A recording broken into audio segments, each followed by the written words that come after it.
The latest DC Finest has turned up. This one is brilliant.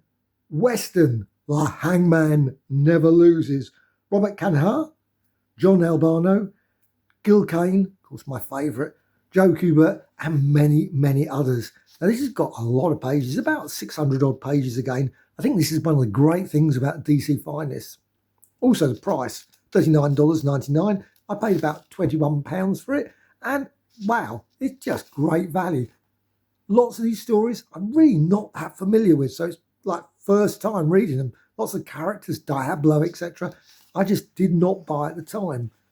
Now I bought quite a few of the Marvel ones, various Western team-ups and all those sort of ones, so lots of these characters, no idea about.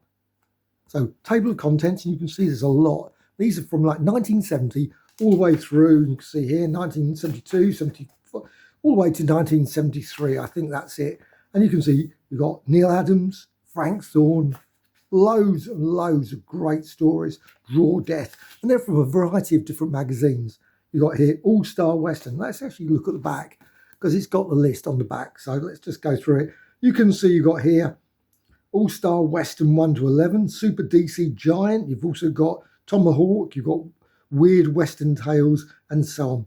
Lots of classics, it says. You can see, of course, some of the covers. I always think it's a pity they don't show all of the covers, but they show a selection. And you can see the date range, 1970 to 1973, presenting DC's finest stories, as it says. And I definitely agree with them in this. Again, another classic genre one. I hope that we get a genre book at least every 1 or 2, 3 a year. Actually, I would love to see a lot more. There's lots of other possibilities. Comedy ones, crime, that would be another one, spy.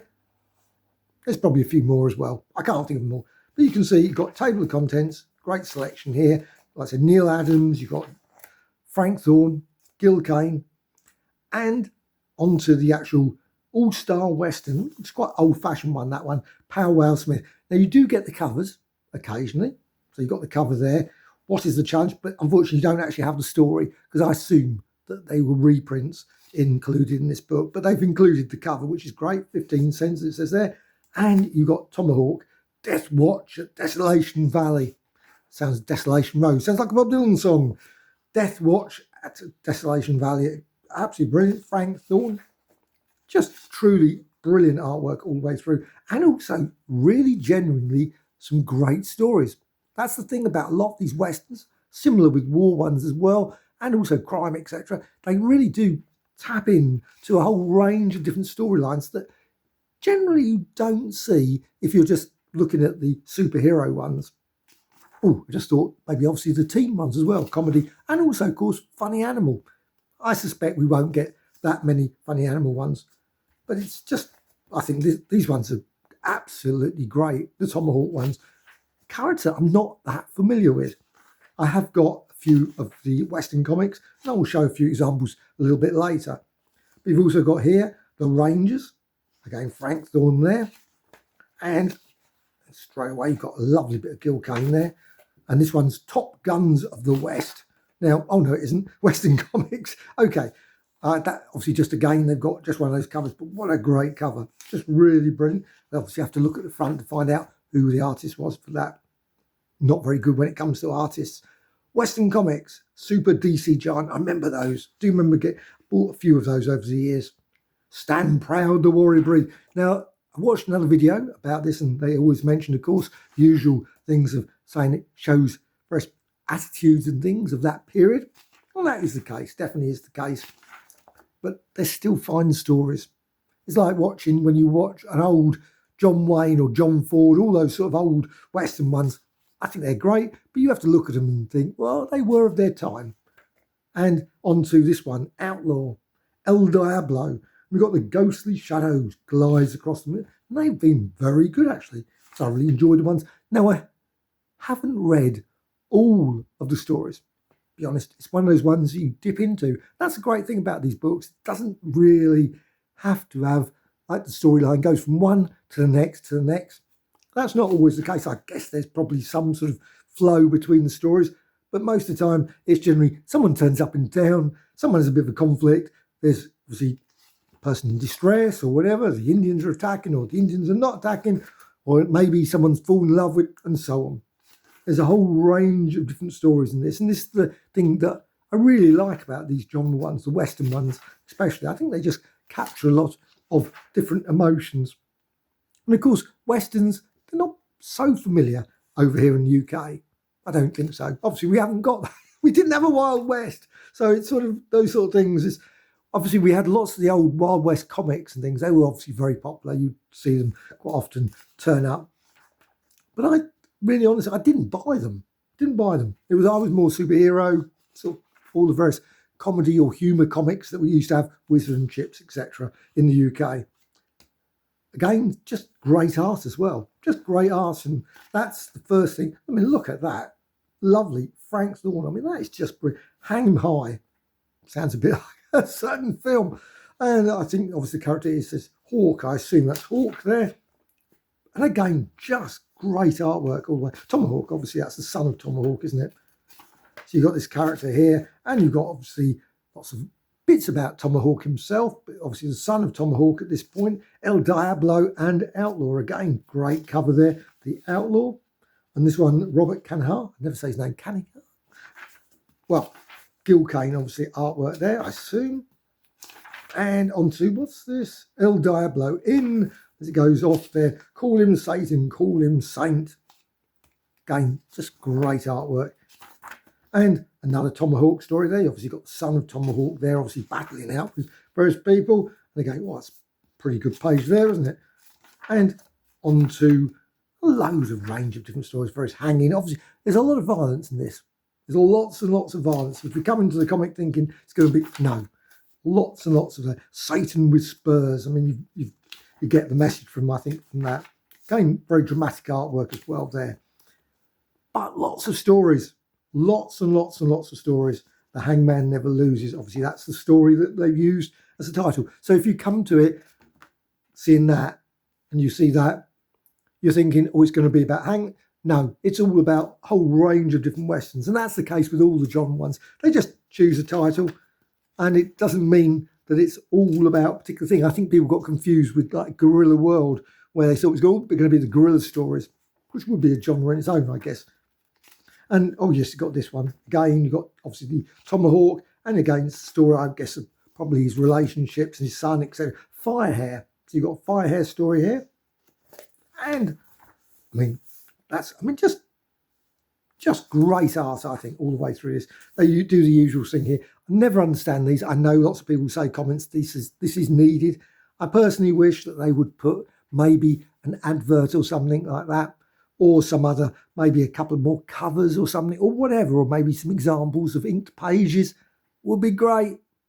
That perhaps is for omnibuses or letters pages, again, probably for omnibuses, but it seems if you're going to do it, why not put a letters page in that part of that?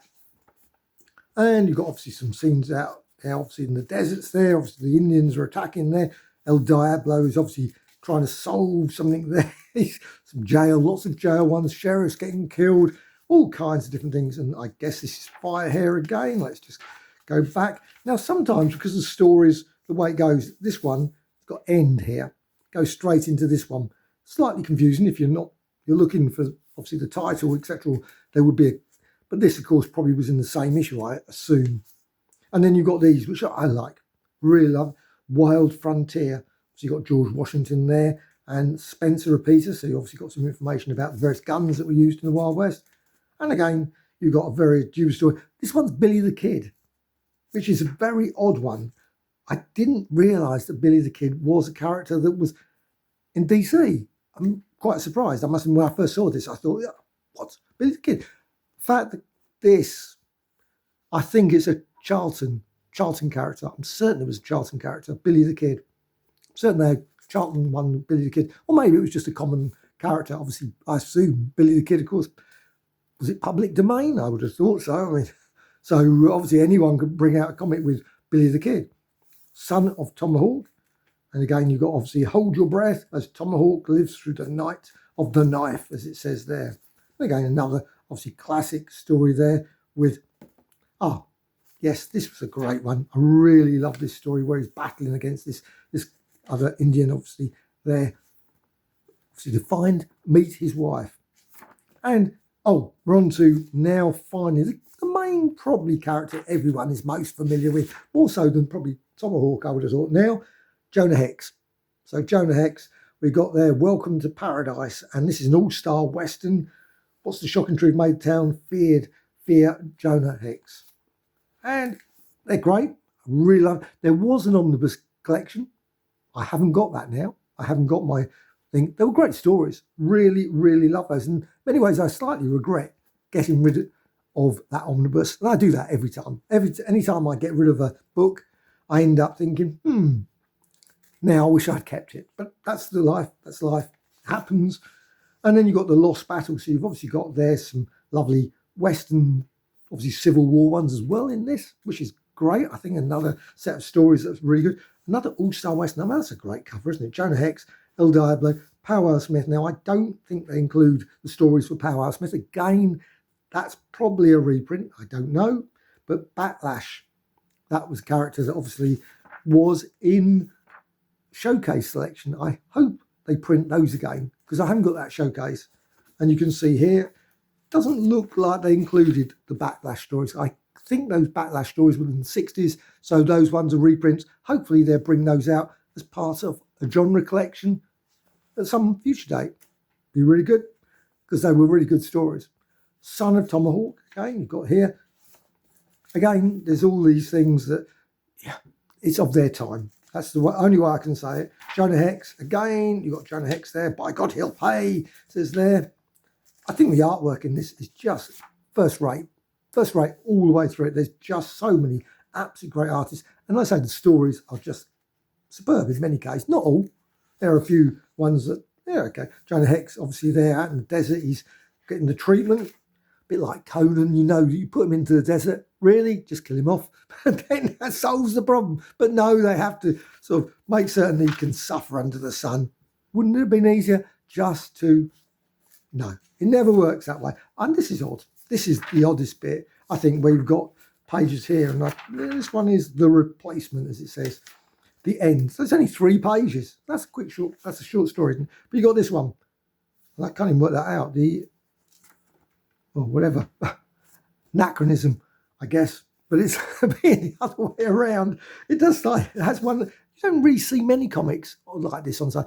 Few. I think there was one I remember John Byrne did. That was really odd, where he did the same sort of style.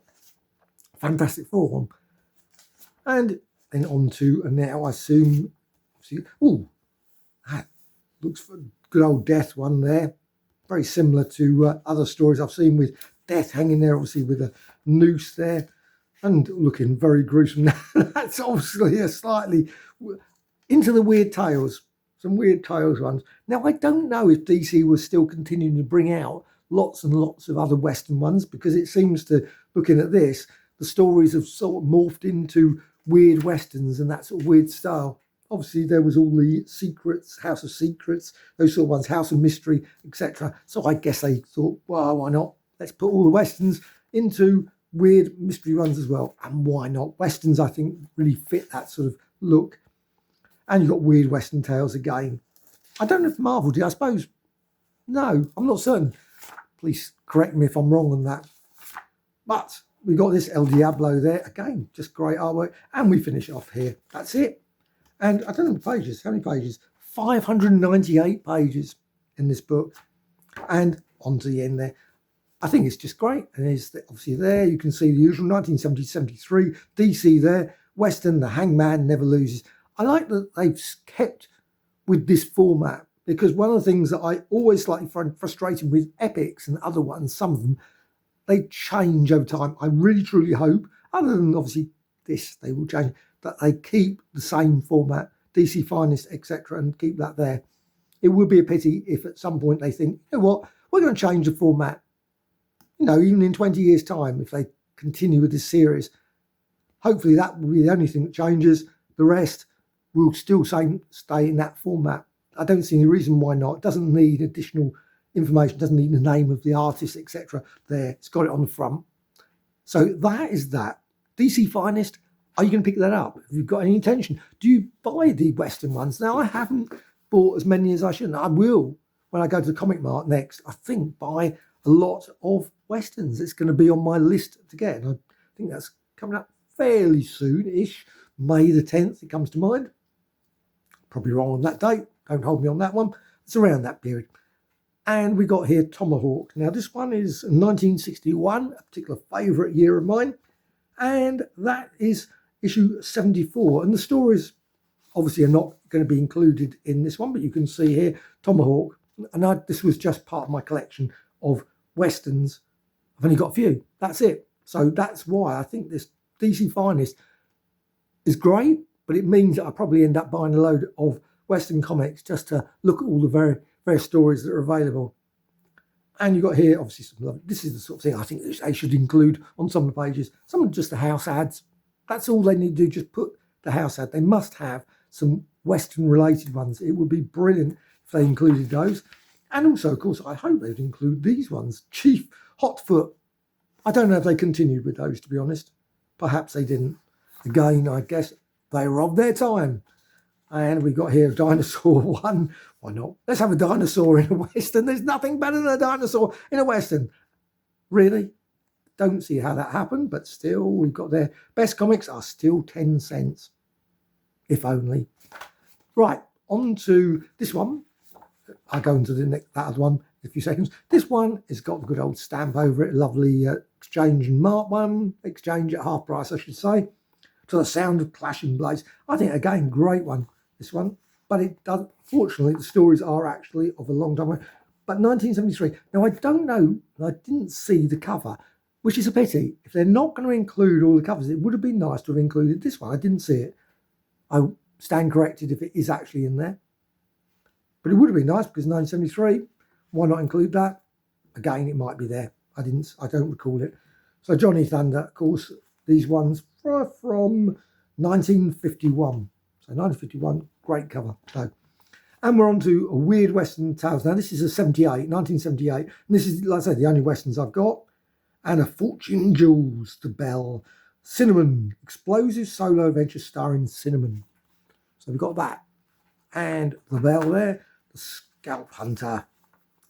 And so they've continued. Now, I guess that maybe in a subsequent issue of this, they're going to include the Scalp Hunter. I would imagine so anyway. But also you've got Batman there. They don't include those. Also got, of course, more adverts there, which again, they don't include. And you've got Avalanche there. You've got these things again, which are never included. Again, I can understand why, but I do miss them. And then you've got Cinnamon. Now, let's just have a quick look, because this is one thing I want to see. I've got to subscribe, and you've got here a list of all the things, and you've got Weird Western Tales, and that's it. Yep, all the Western ones seem to have gone by that point. Now, I, again, may stand corrected on this. Maybe there were some Western stories still. Oh, no, Jonah Hex. I lie, there was a Jonah Hex there. So we got that. So there's really only two Westerns. At one time there was loads. Literally there would be so many Westerns that would have been included. And but that's another thing I would love to see included. Again, if you've got a few pages to spare, include those, would have been brilliant. And Jonah Hex, again, another thing they could include. You've got Backlash, again, probably Old Story, maybe, I don't know. Clash, Caught in Chinatown. And on to this, which of course, again, probably will never be reprinted. All the letters pages. I really like letters pages. I'm a big fan of it. I know many people are not, because they put comments saying, no, don't want those, which, of course, perfectly entitled to that opinion on that. DC Finest. This is the Western one. Now, there's, of course, a number of other ones, and there's also been quite a few new ones announced. Some interesting ones, more DC events. There's the Swamp Thing, which sounds interesting. That would be nice to get. Haven't got that one. There's also a few obvious ones that sort of standard Superman, Batman, etc. I think the next one is the Death in the Family. The Family.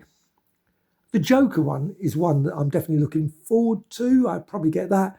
Also, I think the Green Lantern one that's coming, which is a sort of continuation of a set of stories that I've only just got in the omnibuses. I never got the next omnibus, so that will be a great addition. But that's a month or two off yet, I think.